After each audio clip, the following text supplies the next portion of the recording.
Sur RCF 61, nous vous proposons aujourd'hui d'écouter une conférence de carême donnée par Monseigneur Jacques Habert dans la paroisse Saint-Latuin des Sources, donc pour la région de Sées. Une conférence qui portait sur le sacrement de réconciliation, le pardon et également sur la miséricorde. Une conférence qui tombe à point nommé pour ce dimanche de la miséricorde du 12 avril 2015. Écoutons donc Monseigneur Jacques Habert, évêque du diocèse de Sées.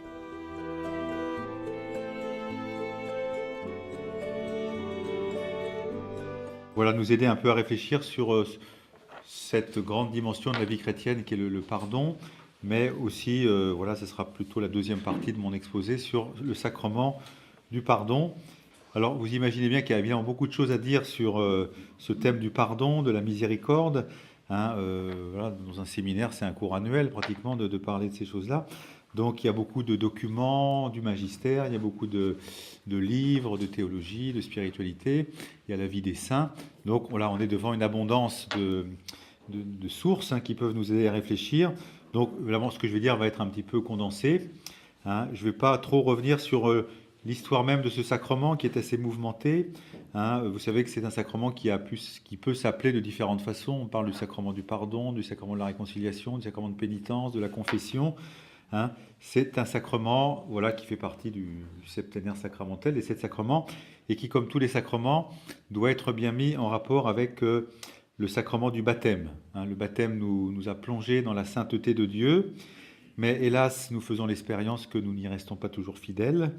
Et donc, même après avoir reçu la sainteté de Dieu dans le baptême, eh bien, il nous faut continuer de nous convertir, il nous faut continuer d'avancer vers le Seigneur. Et donc, ce sacrement de la réconciliation est un sacrement pour la conversion, pour aider les baptisés, les chrétiens, qui s'éloignent de Dieu du fait du péché, à le retrouver. Alors, c'est un sacrement dont on peut trouver beaucoup de fondements dans les Écritures, mais peut-être que la parole la plus forte dans ce domaine, c'est dans l'évangile de Jean. Recevez l'Esprit Saint, tout homme à qui vous remettrez les péchés, ils le seront remis, tout homme à qui vous retiendrez les péchés, ils leur seront retenus. Voilà, donc je fais une petite introduction comme ça sur le sacrement lui-même, un sacrement qui nous rappelle que la démarche de la conversion, eh bien, sera toujours d'actualité dans l'Église, dans notre vie, j'allais dire, quelle que soit la vocation qui est la nôtre, quelle que soit notre histoire, quel que soit le cheminement qu'on a pu suivre. C'est le sacrement de la conversion qui vient toujours un petit peu nous réveiller, nous stimuler, nous encourager. Alors pour vivre cette conversion à laquelle le Seigneur évidemment nous appelle, nous avons à notre disposition un certain nombre de moyens. On a évidemment le moyen de la prière, on a le moyen du jeûne et le moyen de l'aumône. Donc nous avons ces moyens et nous avons, et c'est la grâce des sacrements, nous avons un sacrement donc, qui nous est donné pour célébrer cette conversion et aussi pour la recevoir. Et donc c'est important parce qu'il ne suffit pas simplement de se confesser, comme des fois on a pu, toujours un risque dans toute pratique, d'avoir des pratiques un peu formelles, comme on pourrait dire je vais communier tous les dimanches, ou je vais me confesser X fois dans l'année. Si en même temps ça n'est pas porté par une vie qui a le souci de la conversion, eh bien on resterait dans une pratique un peu formelle, qui parfois, ça peut peut-être expliquer des choses, a pu atteindre un certain nombre de personnes. Moi, j'ai rencontré des personnes qui me disaient je ne vais plus me confesser parce que finalement, je l'ai tellement fait quand j'étais petit, quand j'étais jeune. Et c'était des fois, à mes yeux, la personne parlant, tellement un petit peu automatique et formel que j'en ai un peu perdu le goût. Donc oui, il faut toujours replacer ce sacrement dans une perspective plus large qui est celle de ma conversion. Et les effets de ce sacrement, eh bien, ils sont nombreux. Et c'est bien sûr une réconciliation avec le Seigneur que l'on reçoit. C'est aussi une réconciliation avec les autres, avec soi-même, et aussi une réconciliation avec l'Église. Alors voilà un petit peu l'introduction. En fait, mon topo maintenant va avoir 2 parties. D'abord des considérations plus générales sur ce qu'est le pardon, la miséricorde, et puis dans une deuxième partie, des éléments plus précis sur le sacrement lui-même.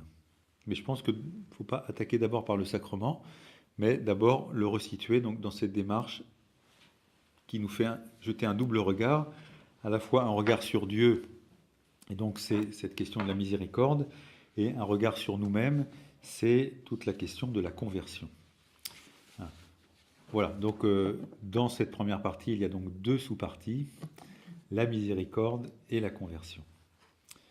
Donc c'est vrai, le premier mot sur lequel je vais m'arrêter, c'est celui de la miséricorde qui nous invite à nous tourner vers Dieu, qui est fondamentalement dans la Bible le Dieu de toute miséricorde. Alors en m'arrêtant sur ce mot de miséricorde, je pense bien sûr au pape, Saint Pape Jean-Paul II, qui a voulu instituer dans l'Église le deuxième dimanche de Pâques comme le dimanche de la divine miséricorde. Donc se reposant sur notamment les révélations faites à Sœur Faustine, et vraiment c'est très bouleversant de constater qu'il est mort lui-même en avril 2005, samedi soir, où c'était le deuxième dimanche de Pâques, donc le dimanche de la divine miséricorde qui commençait après les vêpres. Et je pense qu'on pourra dire peut-être les historiens, dire que peut-être que le pontificat de Jean-Paul II peut se résumer par cette mise en valeur d'un Dieu miséricordieux. On se souvient notamment de cette belle encyclique qui avait été écrite en 1980, Dives in Misericordia, riche en miséricorde, qui est la lecture qu'on a entendue dimanche dernier de Saint Paul, Dieu est riche en miséricorde. Et il se trouve qu'il y a quelques jours, le pape François a annoncé que dans l'Église, on vivrait une année sainte, une année de la miséricorde, qui commencera le 8 décembre 2015, qui sera en même temps le 50e anniversaire de la clôture du Concile Vatican II. Alors essayons d'abord de bien définir ce mot de miséricorde. On va faire un peu de grec, un petit peu. C'est donc éléos, qui signifie miséricorde, pitié, compassion. Donc quand on chante Kyrie eleison, donc c'est éléos, la racine grecque, c'est-à-dire que c'est un mot qui revient souvent dans l'Ancien et dans le Nouveau Testament, mais beaucoup dans l'Ancien Testament, et c'est un attribut, cette miséricorde, qui est essentiellement reconnu pour Dieu. Et c'est même le principal attribut qu'on lui reconnaisse, si on essayait de faire une classification. Et par contre, il n'est jamais appliqué cet attribut à une personne humaine, ou pratiquement jamais. Donc, qu'est-ce que la miséricorde? C'est un attribut qui est vraiment situé dans le cœur de Dieu. Alors le mot même peut se traduire, alors évidemment après toute traduction à la fois enrichie, mais aussi peut appauvrir un mot. C'est donc la miséricorde, l'amour, la tendresse, la pitié, la compassion. Et on a beaucoup de passages bibliques, notamment dans l'Ancien Testament, où Dieu est vraiment désigné comme le Dieu de la miséricorde. Alors je prends quelques exemples pour illustrer. Dans le livre de l'Exode, par exemple, chapitre 34, verset 6, le Seigneur Dieu passa devant lui et lui cria « Je suis le Dieu de tendresse et de miséricorde, lent à la colère, plein de grâce et de fidélité. » Beaucoup de psaumes, évidemment, regorgent de cette expression de l'homme qui crie vers Dieu, lui demande sa pitié, sa tendresse, sa miséricorde, et la miséricorde de Dieu qui ne cesse pas d'être donnée à ceux qui crient vers lui. Alors voilà, je pourrais citer évidemment un certain nombre d'autres passages bibliques, mais peut-être que la racine de cette foi en un Dieu miséricordieux, on la trouve précisément dans le livre de l'Exode, quand le peuple est retenu en esclavage en Égypte.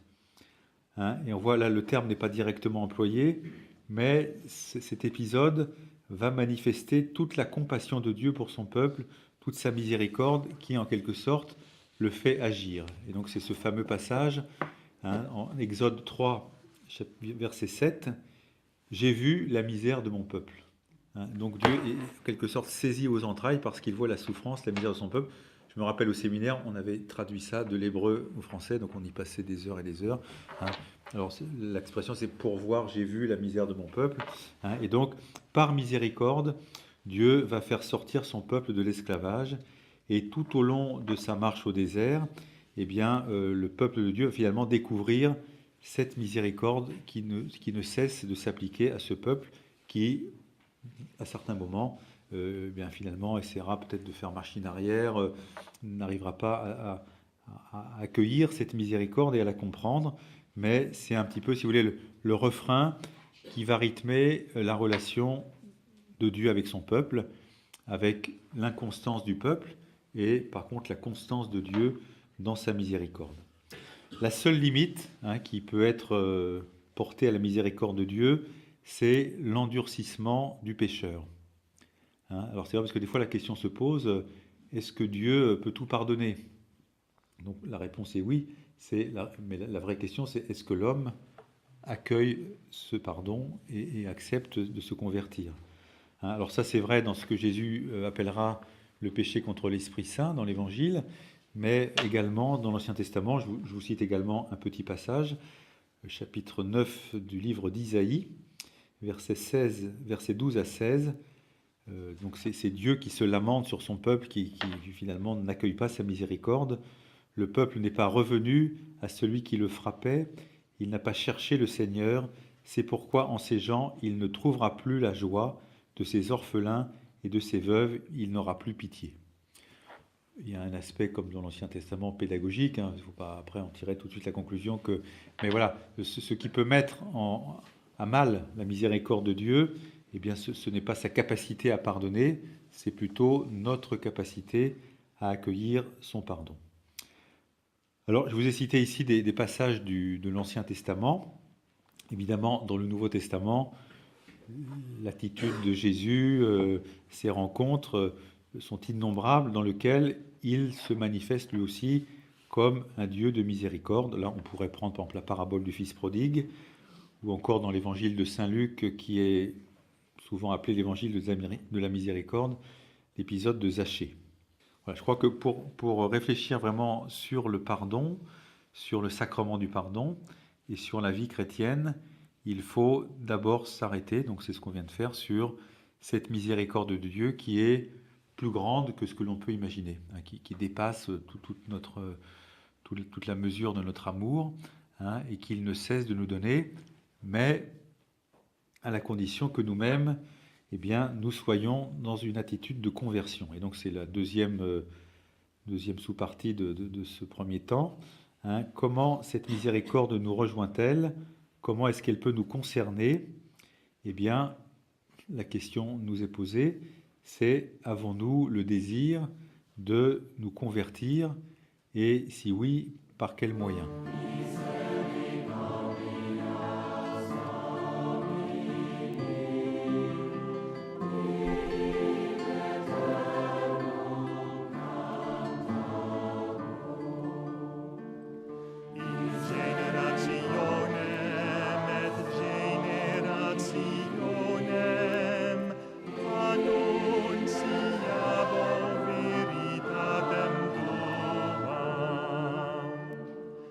Suite sur RCF 61 de cette conférence de Monseigneur Jacques Habert portant sur le pardon et la miséricorde, une conférence enregistrée lors du Carême 2015 dans la paroisse Saint-Lathuin des Sources, région de C.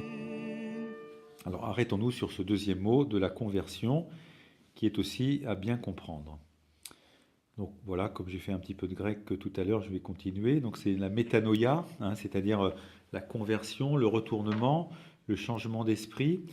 Littéralement, c'est un changement de direction, un changement de vie, un acte volontaire de celui qui revient vers Dieu après s'en être éloigné.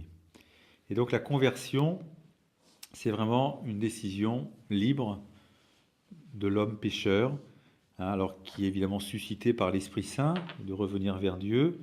Et quand on lit les évangiles, on s'aperçoit que notamment dans l'évangile de Saint Marc, c'est la première parole que Jésus prononce: convertissez-vous. Et c'est la parole qu'on a tous reçue quand on a reçu les cendres, le mercredi des cendres: convertissez-vous et croyez à l'évangile. C'est aussi la première parole de Saint Pierre dans le livre des Actes des Apôtres.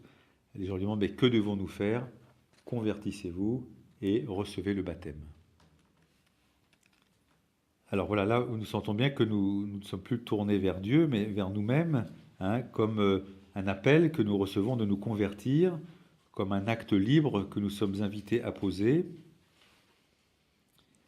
et dans lequel, évidemment, l'Esprit Saint tient aussi toute sa place. C'est-à-dire qu'il n'y a pas simplement notre volonté, même si elle doit être à l'œuvre, mais c'est aussi une vie menée dans l'Esprit Saint qui fait que nous allons avoir ce désir de revenir vers Dieu. Et alors, c'est important, vous voyez, de poser cette distinction entre le désir de Dieu qui veut nous donner sa miséricorde et qui veut notre conversion, et notre propre désir, notre propre soif de le rencontrer. Et si on comprend bien cette distinction, et si elle était mieux comprise peut-être, eh bien, il y aurait moins de gens qui attendraient un peu les bras croisés que Dieu les convertisse un peu automatiquement. Il y a des fois des gens qui ont un petit peu cette passivité, qui attendraient que Dieu fasse tout pour eux et finalement seraient dans une espèce d'attente passive et qui serait finalement un peu paresseuse. C'est vrai que en disant tout est grâce, de toute façon, donc voilà, je n'ai qu'à attendre le don gratuit de Dieu qui m'est donné. Donc ça, c'est insuffisant. Il faut aussi mettre toute sa bonne volonté et en même temps, se dire que ce n'est pas simplement au bout de nos efforts, mais qu'il y a un don à recevoir gratuitement. Il ne faut pas essayer de se sanctifier simplement par ses propres forces, par soi-même, arriver à un accès au salut finalement par nos œuvres, mais c'est cette juste collaboration entre la grâce de Dieu et la liberté humaine. Alors ça, c'est quelque chose qui peut-être peut nous paraître un petit peu lointain. C'est vrai que dans les premiers siècles du christianisme, ça a été vraiment quelque chose de très fort. C'était un moine qui s'appelait Pélage, dans les années du IVe siècle, et qui a donné naissance à un courant qu'on appelait le pélagianisme. Alors c'était quoi le pélagianisme ? C'était un courant qui tendait à minimiser le rôle de la grâce et qui exaltait la primauté et l'efficacité de l'effort personnel dans la pratique des vertus. C'est-à-dire que, puisque saint Paul a dit « tout est grâce », eh bien, certains l'avaient compris, mais alors finalement se reposaient.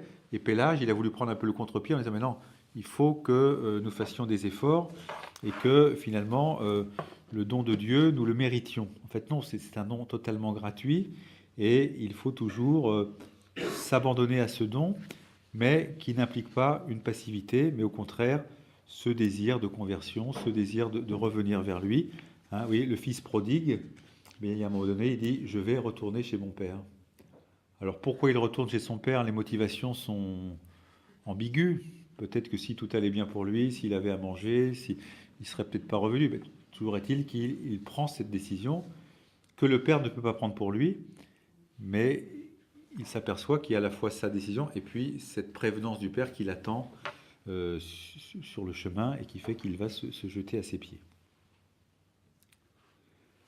Alors c'est une tentation peut-être aujourd'hui qui est moins grande, le pélagianisme. Peut-être que la tentation inverse est plus présente, c'est-à-dire un petit peu de ne rien faire, de se laisser un peu aller.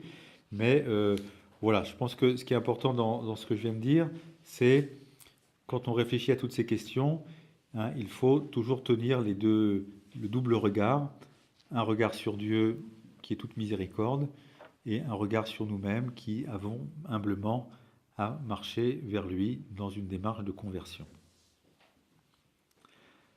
Voilà, maintenant je vais entrer plus directement dans le sacrement lui-même, qui est un peu un indicateur de notre désir de conversion, puisque ce sacrement est le signe par excellence de la miséricorde de Dieu.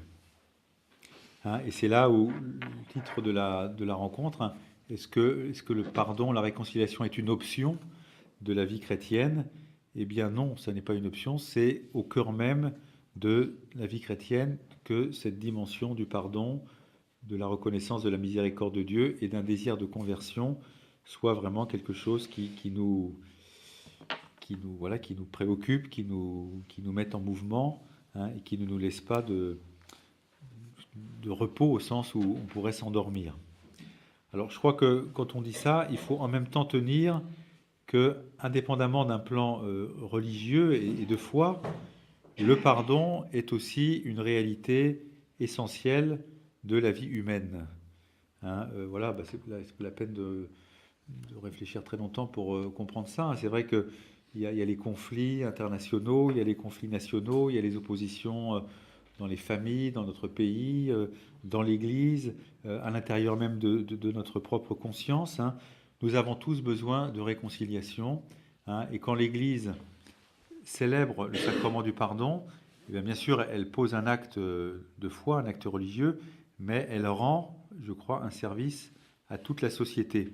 Vous savez, le Concile Vatican II, lorsqu'il a parlé de la mission de l'Église, il a dit beaucoup de choses, mais il a dit notamment l'Église doit être le sacrement du salut, c'est-à-dire signe de l'union intime avec Dieu. Donc voilà, on comprend bien que l'Église doit être le signe de l'union intime avec Dieu, mais aussi de l'unité de tout le genre humain, hein. Et ça, dans le monde dans lequel on vit, que l'Église soit un signe d'unité, de réconciliation, de pardon, d'accueil, eh bien, c'est un service qui est rendu à toute l'humanité. Vous voyez, hein, il faut toujours, quand on réfléchit à ce genre de questions, se dire on n'est pas simplement dans un domaine qui serait, je veux dire, purement religieux, théologal, ecclésial, même si bien sûr ça en fait partie évidemment, mais ça a une incidence sur le monde dans lequel nous vivons, qui, je crois qu'on serait tous d'accord pour le reconnaître, a un immense besoin de réconciliation. Alors, c'est tellement important pour l'Église qu'effectivement, elle en a fait un des 7 sacrements. Alors, c'est un sacrement, j'ai dit tout à l'heure que je ne vais pas refaire l'histoire de ce sacrement, mais ce qu'on peut dire, c'est que c'est un sacrement qui a traversé une certaine crise, hein, et qui peut-être la traverse encore aujourd'hui, hein. Alors, il y a beaucoup de raisons qu'on pourrait voilà, soulever dans cette analyse, hein, pourquoi ce sacrement a-t-il subi une crise.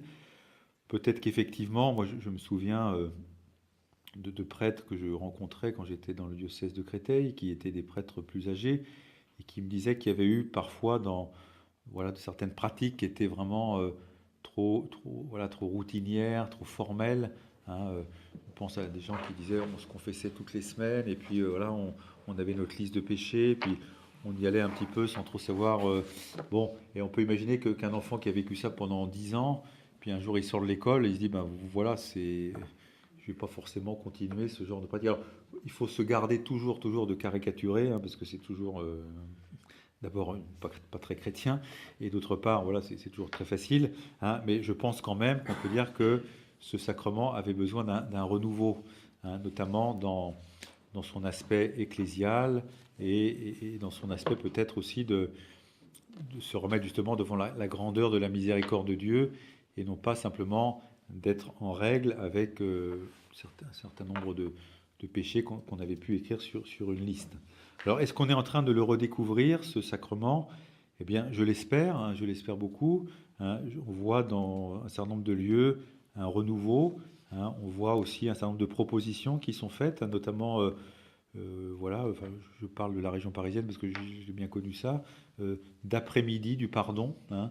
Donc, où, voilà, pendant toute une après-midi, des prêtres sont là, disponibles, avec aussi une atmosphère où la parole de Dieu est bien mise en valeur, où un sacrement est exposé, où il y a des textes qui aident à réfléchir, hein, et puis il y a une communauté qui prie, qui fait qu'on n'est pas simplement dans je vais me confesser et puis en 5 minutes c'est fait, puis après je repars, quoi, hein. Ce qui peut être tout à fait, voilà, ce qui peut être fait avec une grande sainteté, hein, c'est pas ça la question, mais peut-être qu'on avait besoin, voilà, de retrouver un certain nombre de dimensions de ce sacrement, et que les mouvements dans l'Église, c'est toujours des mouvements assez lents, quoi. C'est-à-dire qu'il faut que ça prenne.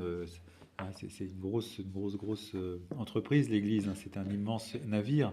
Donc, quand il y a des changements, il faut un certain temps aussi pour qu'ils soient bien intégrés par tout le monde. Mais je trouve que les textes du magistère, notamment de Jean-Paul II, eh bien, vraiment nous ont redit beaucoup de choses sur la beauté de ce sacrement et aussi sur sa nécessité. Alors encore une fois, le point de départ de ce sacrement, il faut l'enraciner dans le sacrement du baptême. Ça, c'est vraiment très très important. De par mon baptême, je suis devenu un saint. Paul, quand il s'adresse aux communautés, vous les saints qui êtes à Corinthe, vous les saints qui êtes à Éphèse, vous les saints qui êtes à Thessalonique. Et cette sainteté, qui est un don, alors pour le coup gratuit de Dieu, qui m'a été donné au baptême et qui a en même temps été la source du pardon de tous mes péchés, eh bien, cette sainteté, nous avons du mal à la tenir, hein, et c'est notre expérience humaine qui nous le révèle, quoi. Hein. Chacun d'entre nous, je pense, reconnaît cela, qu'il n'est pas toujours resté fidèle à la sainteté de son baptême.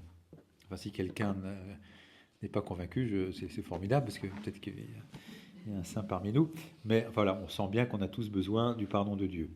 Hein. Alors là aussi, c'est une question qui s'est posée dans la première Église, où on était convaincu, et on avait raison d'ailleurs, hein, que le baptême nous avait donné la sainteté, mais que faire de ceux qui, notamment pendant les persécutions, ont renié leur foi? Eh bien, certains disaient il faut les exclure de l'Église, voilà, puisqu'ils ont failli, et on ne peut pas les réintégrer. Hein, et donc l'Église va beaucoup réfléchir à cette question, hein, et va certainement reconnaître que le reniement a été un péché, hein, puisque certains ne n'ont pas renié et sont allés jusqu'au martyre, mais l'Église va vouloir quand même les réintégrer, et notamment c'est un grand saint qui est Saint Cyprien qui va beaucoup voilà, œuvrer dans ce sens, hein, pour qu'après un temps de pénitence, les chrétiens qui avaient voilà, renié leur foi puissent être réintégrés, et progressivement, hein, mais ça va prendre des siècles, hein, on va arriver à ce sacrement tel que nous le connaissons aujourd'hui. Voilà, peu importe, hein, ces débats historiques, parce que ce n'est pas le plus intéressant, mais remettre ce sacrement dans cette perspective de ce baptême qui a fait de moi un saint ou une sainte, eh bien, va lui redonner toute son ampleur. C'est-à-dire qu'il ne s'agit pas simplement d'arriver avec une petite liste de péchés que j'aurais réfléchi en 3 minutes, de les dire à un prêtre, de recevoir l'absolution et de partir. Hein. Encore une fois, je ne caricature pas, mais c'est vrai que si on a ça à l'esprit, eh bien, on comprend qu'un certain nombre de gens se soient dit ben, je ne vais plus aller me confesser, quoi. Parce que voilà, c'est un peu une caricature quand même. Alors voilà, je voudrais redéployer ce sacrement dans les 4 temps qui le constituent. Donc c'est un peu mémotechnique, hein, ça se termine toujours par Sion. Donc il y a la préparation, il y a la confession, il y a l'absolution et il y a la réparation. RCF. Et nous reprenons sur RCF 61 cette conférence de Monseigneur Jacques Habert, évêque du diocèse de Sées, sur le pardon et la miséricorde. Une conférence enregistrée lors du Carême 2015 par Guillaume Level dans la paroisse Saint-Lathuin des Sources. Donc le premier temps, la préparation, c'est l'avant-sacrement. Le dernier temps, la réparation, c'est l'après-sacrement. Et la confession et l'absolution sont pendant le sacrement. Mais c'est toujours intéressant de le faire pour ce sacrement et tous les autres, de toujours le considérer comme un avant, un pendant et un après. Le sacrement, ce n'est pas une parenthèse, hein, dans ma vie. Voilà, j'ai une vie, et puis après, j'ouvre une parenthèse, je vis le sacrement, je la referme, le sacrement est fini, et après, la vie reprend, quoi. Hein, un sacrement, ça doit être quelque chose qui irrigue toute notre existence, même s'il y a le lieu même de sa célébration. Alors c'est vrai que pour ce sacrement du pardon, le temps de la préparation est vraiment déterminant. Hein, et c'est là où nous sommes invités, tout ce que j'ai dit sur ce désir de conversion, hein, et une démarche de vérité à laquelle nous sommes conviés. Hein, hélas, on peut aller communier sans se préparer. Hein, on peut aller se mettre dans la file de communion, aller communier, et puis retourner à sa place. En revanche, pour le sacrement du pardon, ce n'est pas possible, parce qu'il va y avoir justement une rencontre. Hein, et donc, cette préparation est très importante, qui est à la fois un temps de réflexion, hein, où est-ce que j'en suis, avec mon esprit, mon intelligence, et aussi un temps de prière. Seigneur, éclaire-moi pour que je confesse mes péchés à la lumière de ton amour. D'ailleurs, c'est une formule que le prêtre peut dire avant la rencontre, hein, que le Seigneur soit dans votre cœur et sur vos lèvres pour confesser vos péchés à la lumière de son amour. Donc d'abord, il s'agit de regarder sa vie et surtout de la considérer sous le regard de Dieu. Hein, et ça, c'est important. Hein, avant, peut-être d'une façon un peu fébrile, de me demander quel est le péché que je vais confesser, quel est le défaut, parce que là c'est souvent ça, hein, quel est le défaut que je vais dire, mais voilà, de regarder ma vie, mon existence, où en suis-je dans ma relation à Dieu, dans ma relation aux autres, dans mes engagements, dans ma vie chrétienne, dans les différents réseaux dans lesquels je suis inséré, hein, parce que c'est d'abord cela qui est en jeu.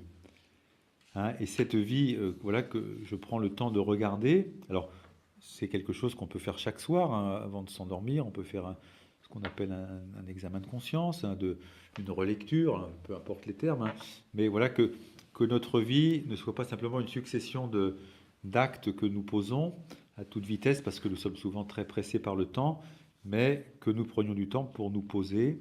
Hein, d'ailleurs, Jésus invite parfois ses apôtres à prendre du repos, à prendre du recul. Hein, comment ma vie se déroule-t-elle, quel est son sens, quelle est la tonalité de mon existence, et bien sûr sous le regard de Dieu. Sous le regard de Dieu, parce que c'est justement la compréhension de sa miséricorde qui va me révéler mon péché. Hein, mais c'est la révélation de la miséricorde qui doit être première.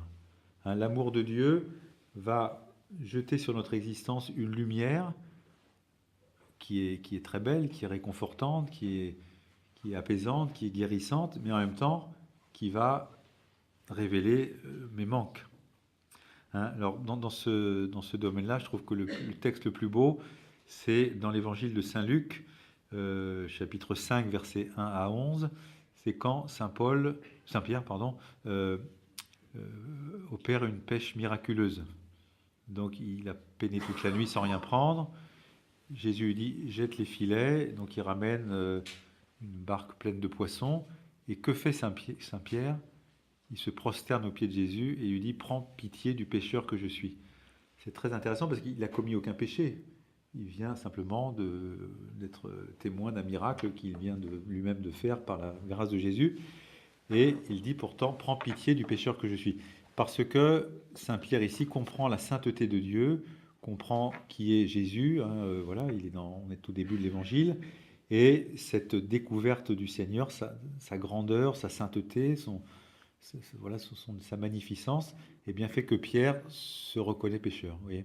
Et donc ça, c'est une vraie conversion, c'est un vrai abaissement qui, pour le coup, est tout à fait juste, parce qu'il est un abaissement devant la grandeur de Dieu. Et c'est à mon avis peut-être pour cela, c'est peut-être une des raisons pour lesquelles le sacrement a pu être un petit peu dévalué. Hein, parce que s'il s'agit simplement de chercher ses défauts, ses limites, voilà, ses faiblesses, eh bien, voilà, on peut dire que c'est nécessaire certainement, mais c'est pas d'abord c'est pas très intéressant comme démarche, hein.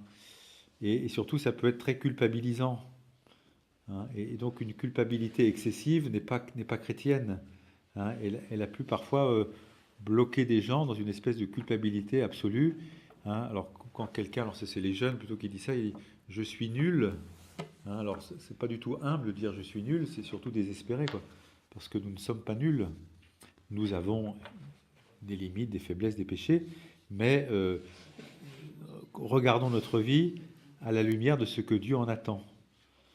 Et si ça sera exigeant, parce que ça demandera notre conversion, ça sera surtout très motivant, ça sera très stimulant que d'avancer vers cette vie plus grande que Dieu souhaite pour nous.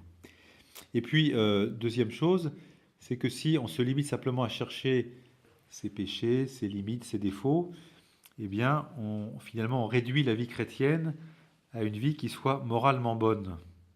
Et du coup, si j'ai pas tué, j'ai pas volé, je ne suis pas infidèle, du coup, je fais pas de péché, quoi. Et du coup, je vais pas aller me confesser, puisque, voilà, hein, c'est pas la peine d'aller se confesser si j'ai une vie qui est moralement bonne, de quoi je vais me confesser? Alors, une vie moralement bonne, on peut ne pas être chrétien et avoir une vie moralement bonne. C'est pas l'apanage des chrétiens d'avoir une vie moralement bonne. Mais par contre, est-ce que j'ai une vie qui est théologalement est bonne? C'est-à-dire, est-ce que ma relation à Dieu est juste? Est-ce que je fais sa volonté? On peut ne pas faire la volonté de Dieu et être tout à fait en règle, et être quelqu'un de tout à fait correct finalement. Et pourtant, voilà, on est dans une espèce d'inadéquation avec ce que Dieu attend de nous.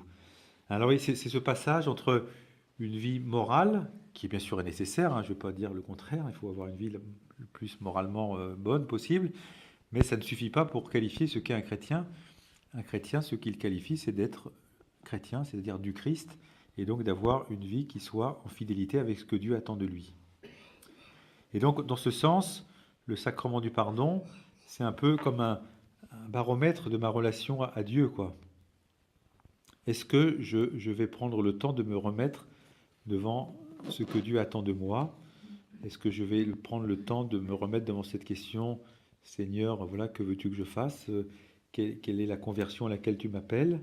Hein? Et donc, dans la réflexion qu'on a, qui est souvent de faire des allusions à la Bible, si vous voulez, c'est le passage des 10 commandements aux béatitudes.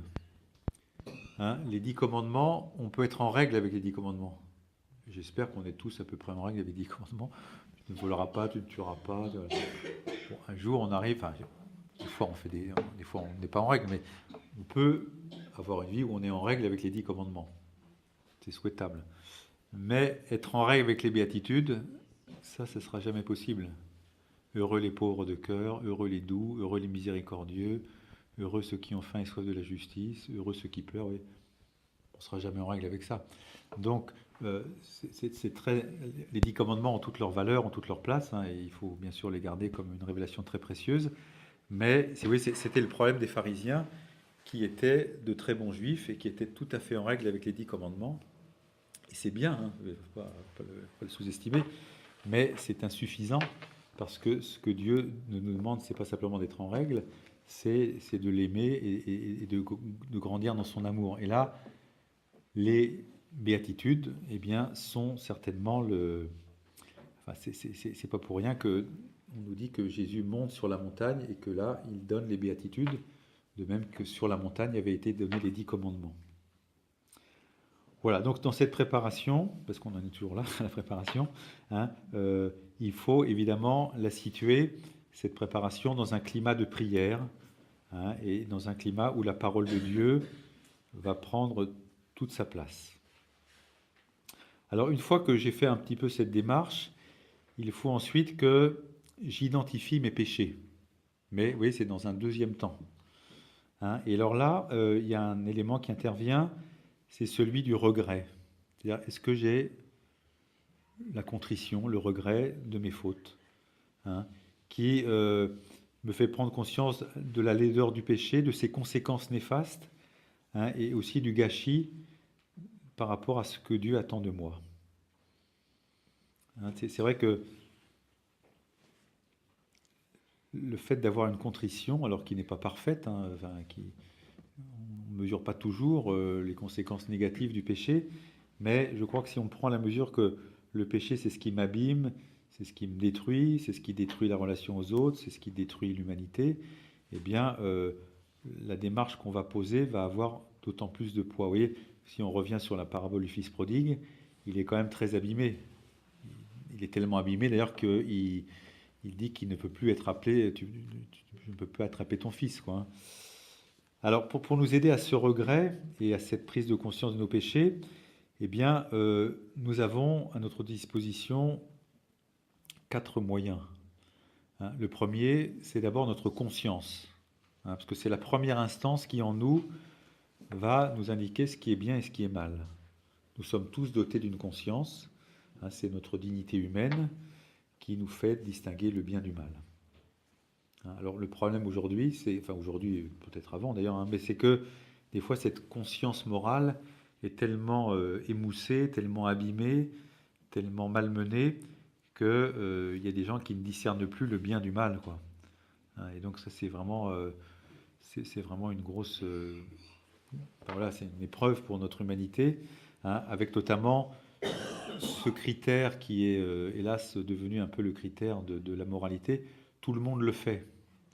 Donc comme tout le monde le fait, ça doit être bien, donc je peux le faire. Ou c'est légal, la loi l'autorise. Donc si c'est légal, c'est que c'est moral, hein, et donc voilà, il y a des gens qui... Si vous ne dites jamais à un enfant que c'est pas bien de voler, eh bien, voilà, il va voler sans penser que c'est mal, quoi, hein.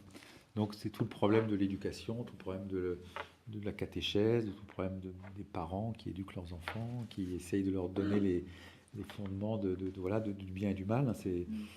C'est très important. Donc, première instance, la conscience. Deuxième instance, je l'ai déjà évoqué, donc je vais plus vite, c'est la confrontation avec la parole de Dieu. Et donc, c'est bien, et c'est ça aussi que le renouveau du sacrement a voulu porter, de dire, il faut que dans ce sacrement, la parole de Dieu ait sa place. Parce que ma seule conscience ne me suffit pas, mais la parole de Dieu va me permettre d'éclairer ma vie d'une façon parfois inattendue, hein. Alors, je prenais tout à l'heure l'exemple des béatitudes. Ben voilà, vous lisez « Heureux les doux ». Ben voilà, après, moi, dans ma relation aux autres, où en suis-je? Heureux les artisans de paix, heureux ceux qui ont faim et soif de justice. Vous voyez, vous pouvez avoir une vie moralement bonne et ne pas être finalement alerté par votre simple conscience.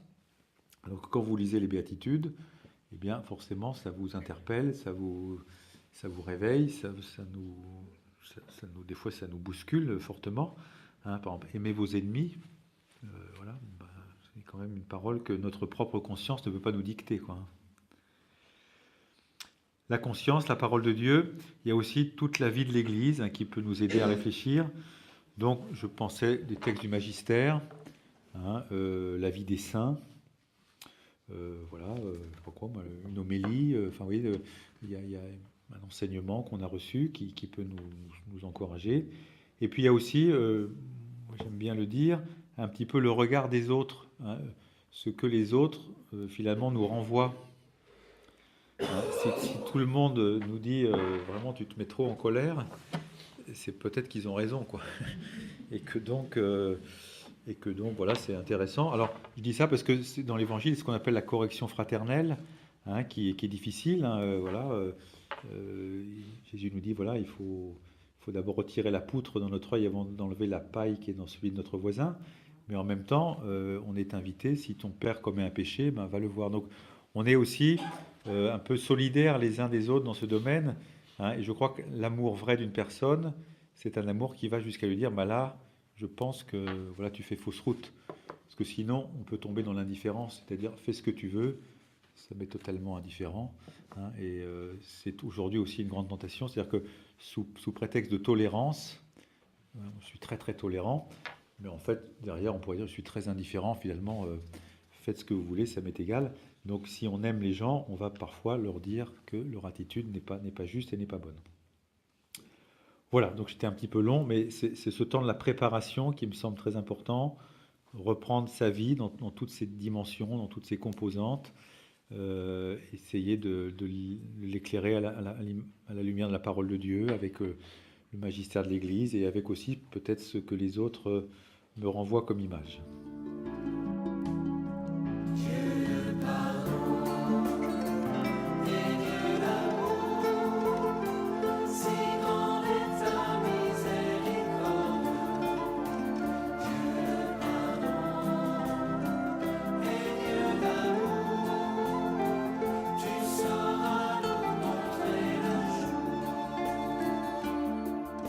Terminons sur RCF 61 ce thème du pardon et de la miséricorde en compagnie de Monseigneur Jacques Habert, évêque du diocèse de Sées, pour une conférence enregistrée à Sées lors du Carême 2015. Alors, deuxième point de ce sacrement, c'est la confession. Donc c'est l'aveu. Je vais dire mes péchés. Alors pourquoi cet aveu, hein, pourquoi cet aveu? Eh bien parce qu'il est le signe de notre responsabilité. Hein, c'est-à-dire que c'est le psaume qui dit « Mon péché, moi je l'ai commis. » Voilà, c'est moi qui l'ai fait. Voilà, je ne me cache pas derrière je sais quelle excuse. Hein, peut-être que j'ai des excuses. D'ailleurs, peut-être que effectivement ma culpabilité n'est pas entière. Mais je suis responsable de mes actes. Et cette responsabilité est le signe de ma dignité. Hein, et c'est aussi une parole d'humilité que l'on prononce. Hein. J'accepte de reconnaître mon péché, je suis un homme pécheur. Hein, alors, cette culpabilité, elle est quelque chose qu'il faut regarder de près. C'est-à-dire qu'une culpabilité exacerbée n'est pas bonne. Des gens qui sont trop culpabilisés, c'est pas une bonne chose, hein, parce que c'est complètement paralysant et c'est destructeur, quoi. les gens qui vivent dans une espèce de pression, de culpabilité, c'est tout à fait désastreux. Et en même temps, la déculpabilisation totale n'est pas meilleure parce qu'elle est complètement irresponsable. Hein. Alors voilà, il faut tenir entre les deux parce que c'est une question difficile, celle de la culpabilité. Mais voilà, cet aveu fait que humblement, humainement, d'une façon responsable, je reconnais mon péché. Alors ça, c'est le premier élément, donc c'est dans la confession, c'est l'aveu. Voilà. Alors il ne s'agit pas de lister, vous voyez, le fait d'avoir dit « je reprends toute ma vie à la lumière de Dieu », qui fait qu'il ne s'agit pas de lister. Alors des fois, on peut avoir un péché grave à confesser, il faut le confesser, mais et puis après, ensuite, j'ai oublié de dire ça. Quoi. Alors après, vous revenez pour dire ce que vous avez oublié. Donc c'est ma vie que je présente au Seigneur et un petit peu les grandes tendances de ce que je fais de mal et qui, je pense, n'est pas fidèle à ce que Dieu attend de moi. Et donc cet aveu, je vais le faire devant un prêtre. Alors là aussi, un certain nombre de questions se posent. Alors je voudrais donner un petit peu les éléments par rapport à ce prêtre qui vous accueille. Tout d'abord, vous dire que c'est un frère qui vous accueille. Et donc ça, c'est la dimension ecclésiale du sacrement. C'est-à-dire que je ne suis pas simplement dans ma relation, moi et Dieu qui me pardonne à moi directement, mais il y a la médiation d'un frère qui est prêtre, évidemment, qui a un ministère particulier, mais d'une façon, Dieu a voulu que son pardon passe par l'intermédiaire d'un frère chrétien qui est prêtre. Et nous sommes en quelque sorte confiés les uns aux autres. Alors, redire aussi que ce frère prêtre qui vous accueille est aussi un pécheur. C'est-à-dire que lui, il n'est pas de l'autre côté de la barrière comme une espèce de chrétien qui serait parfait, qui n'aurait aucun péché. Les prêtres qui vous confessent se confessent et les évêques qui vous confessent se confessent. On va avoir une retraite entre évêques la semaine prochaine, on va aller à Lourdes et est prévu le sacrement du pardon. Voilà, donc on va tous se confesser mutuellement entre évêques, quoi. Et parce que voilà, le pape se confesse, vous savez bien tout ça, hein. Mais c'est important de le dire, quoi. Il n'y a pas d'un côté les fidèles qui viendraient se confesser, puis de l'autre les prêtres qui seraient simplement. Non, le prêtre qui vous accueille est un pécheur. J'avais beaucoup aimé une expression du cardinal Lustiger. C'était au JMJ de Denver, voilà. Il y avait une célébration du pardon. Et il disait, nous allons célébrer le pardon de Dieu. Vous, les jeunes qui étaient, 1000 jeunes en face de nous, on était 200 prêtres, enfin peu importe, nous allons célébrer le pardon de Dieu. C'est-à-dire que le prêtre qui confesse et le pénitent qui se confesse, eh bien, tous les deux célèbrent le pardon de Dieu. Hein. Et des fois, entre prêtres, on peut le faire, vous ne pouvez pas le faire, mais on confesse un prêtre, puis on lui donne l'étole, et après il nous confesse, oui. Parce que c'est le pardon de Dieu qui est en train d'être célébré. Et puis, voilà, aussi sur cette question du rapport au prêtre, redire que c'est vraiment un secret absolu. Voilà, c'est vrai que moi, ça fait 25 ans que je suis prêtre, je n'ai jamais entendu un prêtre me dire un secret de confession, quoi. Alors, vous me direz, ça a pu arriver dans l'histoire, c'est certainement, mais de fait, c'est un péché, c'est un secret absolu, pour une raison bien simple, c'est que le péché, si vous voulez, c'est pas ce qui est intéressant dans une personne. Quand une personne vient se confesser, enfin, ce qu'on retient, si on doit retenir quelque chose, c'est la beauté de sa démarche, c'est son humilité, c'est sa foi, c'est son désir de grandir, mais c'est pas son péché, quoi, parce que le péché, c'est pas intéressant. Moi, je suis jamais ressorti d'une séance de confession en disant, oh là là, telle personne, elle a fait telle chose. Et le péché, c'est assez banal, c'est assez triste, quoi. Donc, c'est pas ça qu'on retient. Par contre, il m'est arrivé de sortir de sacrement de réconciliation en me disant, mais qu'est-ce que les gens ont un désir de grandir, quoi, de se convertir, et qu'est-ce que c'est beau, quoi. C'est plutôt une action de grâce quand on a confessé qu'une désolation, même si le péché de fait n'est pas beau et triste, et puis voilà, fait souffrir. Alors ce prêtre, il faut faire, il est un serviteur qui est à votre service, Alors après, la question, est-ce qu'il faut mieux se confesser à un prêtre qu'on connaît ou qu'on ne connaît pas? J'allais dire, chacun fait comme il veut, quoi, hein. Des fois, il y a un risque, des fois, quand on ne connaît pas quelqu'un et qu'on va se confesser, c'est qu'ils peut-être ils comprennent pas très bien la façon qu'on va avoir de s'exprimer. Or, un prêtre qui nous connaît bien, bah voilà, un prêtre qui nous connaît peut aussi nous aider parce que voilà, des fois voilà, on a telle et telle chose, puis le prêtre connaît un petit peu notre vie, donc il peut peut-être nous conseiller d'une façon plus juste, hein. Mais voilà, on peut aussi aller se confesser à un prêtre qu'on n'a jamais vu, qu'on ne verra jamais, hein. De toute façon, c'est pas, c'est Dieu qui pardonne, c'est pas le prêtre, hein. Donc voilà, faut pas se dire avec le Père untel, je serais mieux confessé ou je serais mieux pardonné. Ça, c'est pas chrétien, ça. Voilà. Alors arrive après la troisième chose, c'est l'absolution. Donc c'est la parole sacramentelle, c'est le don de la miséricorde. Et donc ce don, il a été confié aux prêtres, au ministère ordonné, hein, de prêtres et d'évêques, hein, qui ont reçu ce pouvoir de confesser. Donc, évidemment, Dieu peut nous pardonner indépendamment du sacrement, enfin, je veux dire, Dieu est tout-puissant, mais il a voulu passer par ce pardon sacramentel, hein, qui est ce service que le prêtre rend à l'Église en étant le ministre. Hein, donc voilà, on a besoin de ces signes concrets, comme voilà, les sacrements, c'est des signes visibles, une grâce invisible, comme on dit. Hein, et là, ça prend toute sa vigueur, quoi, hein. Donc c'est une parole qui fait appel à l'Esprit Saint, hein, donc la formule est très bien élaborée, hein. C'est une parole qui fait que je comprends que ce pardon, je le reçois d'un autre et que je ne peux pas me le donner à moi-même, hein, et que je l'entends de mes oreilles. Et maintenant, au nom du Père et du Fils et du Saint-Esprit, je vous pardonne tous vos péchés. C'est évidemment une parole qui implique de ma part un acte de foi dans le ministère des prêtres, hein.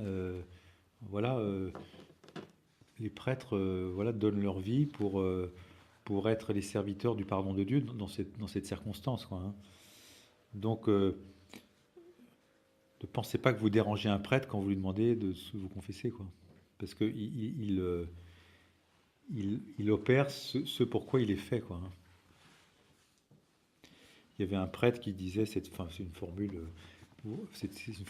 des gens de mon âge, c'est-à-dire, il y avait une publicité qui disait « La pile Wonder ne s'use que si l'on s'en sert ». D'accord. Eh bien, un prêtre ne s'use que si on s'en sert pas, quoi, hein. C'est l'inverse, hein. Voilà, et donc, du coup, ça m'amène à la quatrième dimension, qui est celle de la réparation. Alors, le terme n'est pas très beau, hein, je reconnais, mais ça se termine par sion, donc c'était utile. Alors, voilà, c'est l'après-sacrement, hein, c'est-à-dire que c'est le signe que le pardon que je viens de recevoir, eh bien, n'est pas simplement une espèce de... Voilà, maintenant je suis en règle, voilà, je me suis confessé, mais ça me tourne vers l'avenir, hein, et un des fruits de la réconciliation, c'est que je mène une vie qui est plus chrétienne, hein.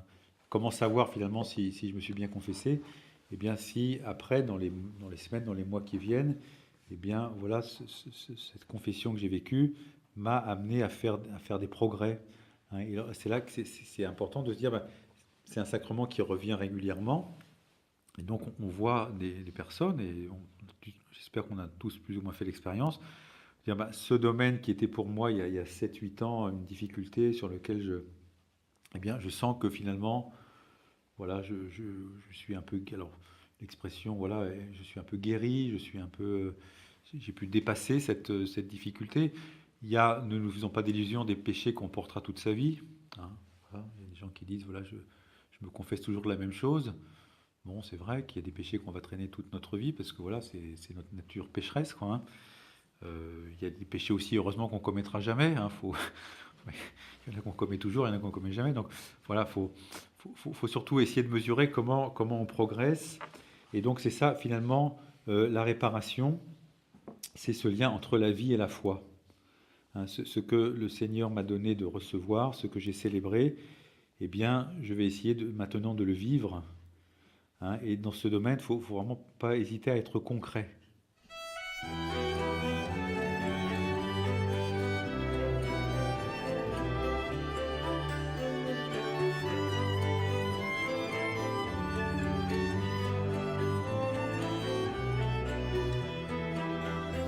Pardon et miséricorde, c'était le thème abordé par Monseigneur Jacques Habert, évêque du diocèse de Sées, dans cette conférence de carême organisée par la paroisse Saint-Lathuin des Sources et enregistrée à Sées par Guillaume Level.